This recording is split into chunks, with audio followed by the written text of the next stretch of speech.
Hello, NTEU leaders. I'm Robert Holland, chapter president of chapter 173 Detroit, and I'm here with a good friend of mine, Lucky Singh, chapter president of 153 and current nominee for NEVP of NTEU National. Welcome. Thank you for having me, and to your beautiful wife for allowing us time alone to do this video, and I greatly appreciate all of your help with this. Yes, we're here today because I've been fortunate to be working with you over the last few months.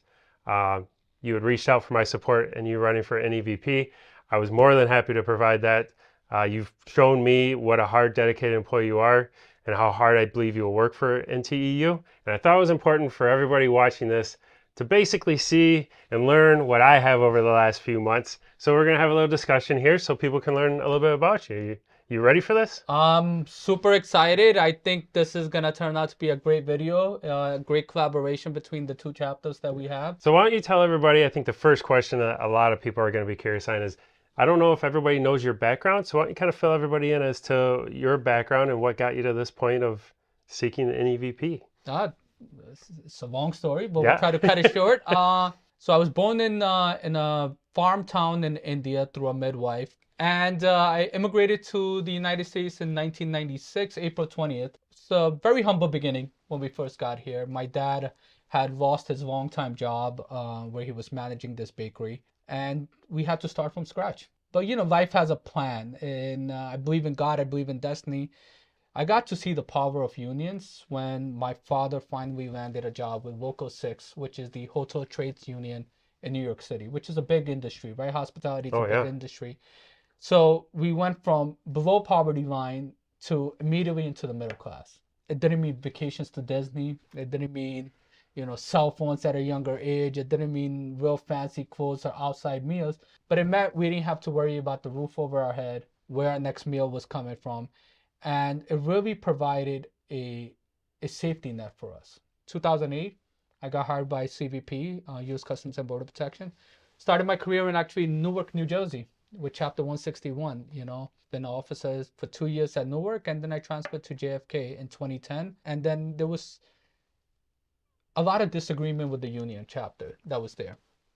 They were basically absentee, not running it well. And so a friend of mine whispered to me while we were doing the CFC, which is the Combined Federal Campaign event, why don't you run for union president? And this is when I just had my first kid and we were pregnant with the second. I went home, I told my wife, I said, hey, I'm thinking about doing this. She's like, yeah, go ahead, do it, you know. And I've been chapter president since 2017. And from there, I devoted basically 12 to 16 hours a day in my first year of the chapter. And I was there every day, you know, working. Even when I was doing overtime, you know, I was taking calls, texts, and stuff like that. And I said, you know what, I'm going to make this the best chapter in the country. So we took our membership at that time. No. Had to do it. So we took our membership at that time, which was teetering around the high 70s. And, you know, it's a grind. And over the next year and a half, we got it up to about 90. Awesome. And one of my goals was to get to 95%. And, you know, happy to announce we did hit 95 finally. That's awesome. And now I just feel like, you know, I could replicate some of the success that I've had at my port and my chapter and take it across the country, and not only just CVP chapters, but across the country in all the chapters. And, you know, when you have success, you know what worked, what didn't work. You could really go out and speak with passion about it. Mm-hmm. It'll be hard for me to sit here and say, you know, let's say if I had a 60% membership rate that, you know, I'm going to help all these chapters build their membership, because clearly I wasn't able to do it for myself, you know. And so I'm a firm believer in practice. What works. What doesn't, you got to get rid of it and try something new immediately. So what would you say is the most important thing for you as far as now wanting to take your skills and knowledge on the national level? What do you think is the most important thing for you when it comes to being, say, the number 2 person with NTEU Nationals NEVP? So listen, I think Doreen's doing a great job. I mean, she's made really good inroads, especially, you know, it's easy to get up and say, you know, you want to unify the union, you want to do this, but when there's no action behind it, it's just empty words, right? And fortunately for us, it hasn't been the case with Doreen, right? But I do feel like she needs help with it. There's only so much one person can do, Rob. Mm-hmm. Like, it's just being a chapter president. You know, without your team, that the chapter will fall You're apart, only as good as your team. right? So I feel like I could help with uniting us, right? Bringing all our agencies together and really unifying this union. And it's whether it's through cross collaboration, work groups, whether it's best practices ideas like we're doing with this video, because I know Duncan Giles in the IRS has like a podcast, Yes. right? Yep. So we have these little segments of chapters that do great work, but nobody else knows in the country, right? So why not expose these ideas? Say, hey, look, this works really well here. You really got to see what works and what doesn't, and then you could formulate a plan from there. And the other thing is membership. I'm very passionate about membership, right? I think we don't message out the importance of our union and the great work that's done behind the scenes on an everyday basis, that people just think is when you get in trouble, there's, they're there for that, right? Yeah. So that's the kind of idea that I had to change at my work, right? What's my port was, hey, look, it's not just for people that get in trouble. It's for everybody. The union is for everybody. So how do we give back more to our membership? So we cater food on every single holiday. We do family event, right? The employee appreciation event in collaboration with management. And we do fundraisers for breast cancer awareness, because we don't want them to see the union as only when you get in trouble. Right. We want them to see it as we're part of their community. We're part of their daily lives. And the more face time you get with your members, the better it is for everybody. So I think that's really what's catapulted us into the 95% category of membership, is just having that direct access to our members. So you think basically on an NTEU national level that you'd like to see more interaction from a national level with the membership across agency? I definitely do. I think collaboration needs to happen more to share the ideas. But I also think a lot of smaller chapters or mid-sized chapters feel like they don't get the same attention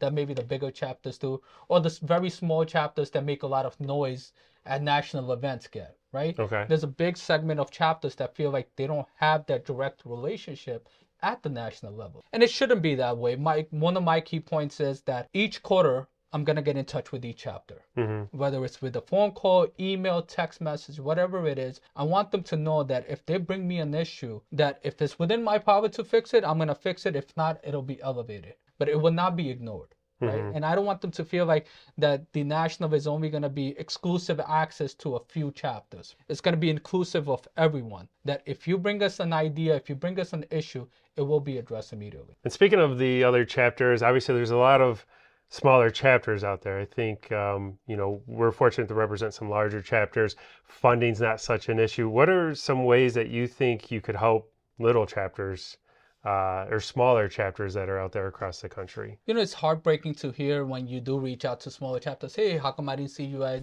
legislative conference? Or how come I didn't see you at the convention? And the answer is they can't afford it.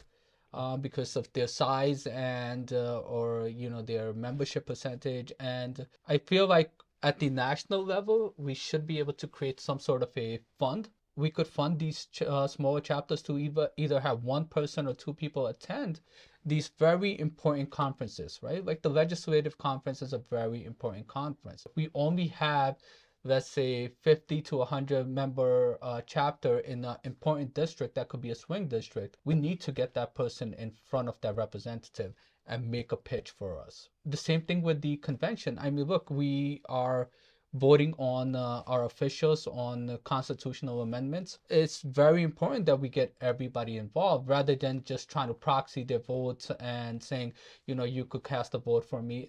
We want them to be part of the process. If we want to treat everybody as equals, as part of this union family, we got to make sure they get an invite and they get the funding they need to. And especially now with telework being such a prominent thing in all workforces, right?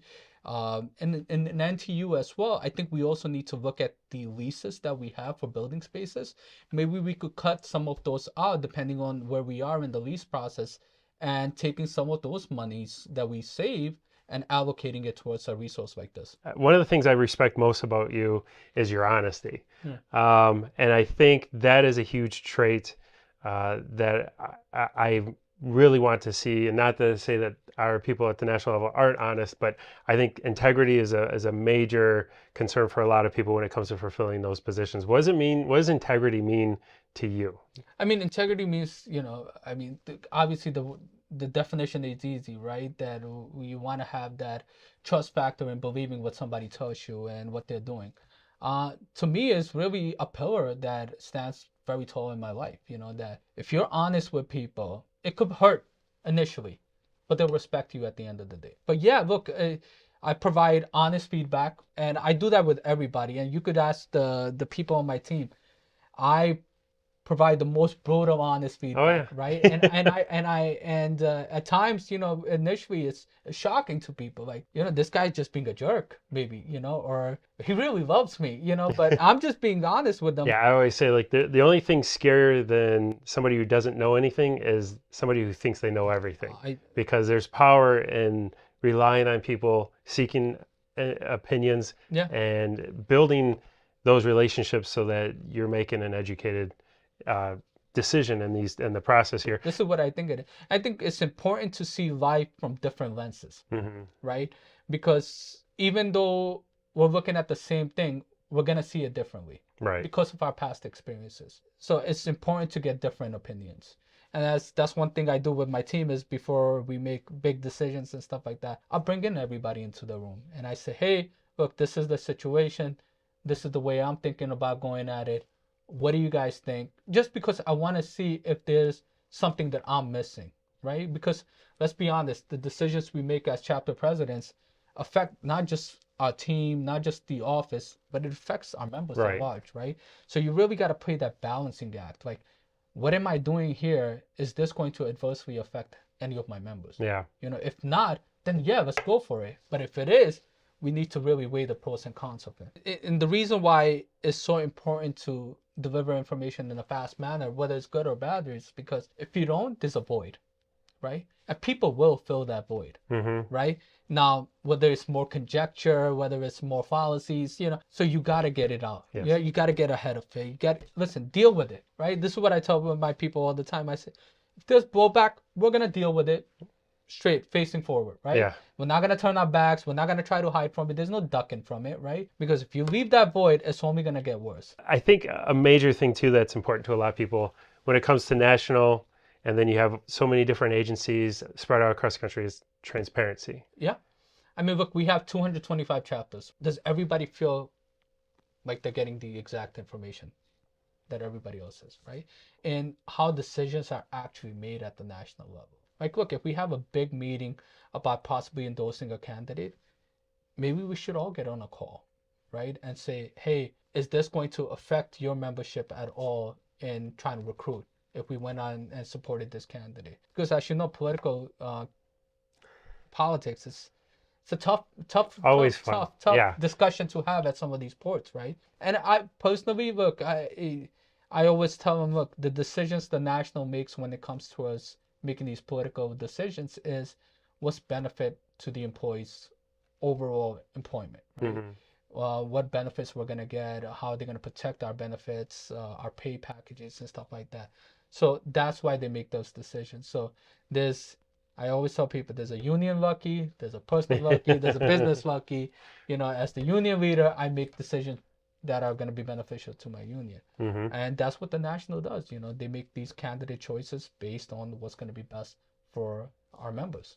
So I think something important for NTU is getting training done for all the chapters out there. What are some things or some ideas you have on possibly improving that? Rob, let's be honest. I can't speak of every other agency's training because I haven't had the privilege of attending it. But speaking of our training in CVP, I think it could be a lot more interactive. I think the PowerPoints are kind of a snooze fest for a lot of the new attendees because they feel like they've gone through kind of some of it when they come on as stewards, when we do the localized training at the ports.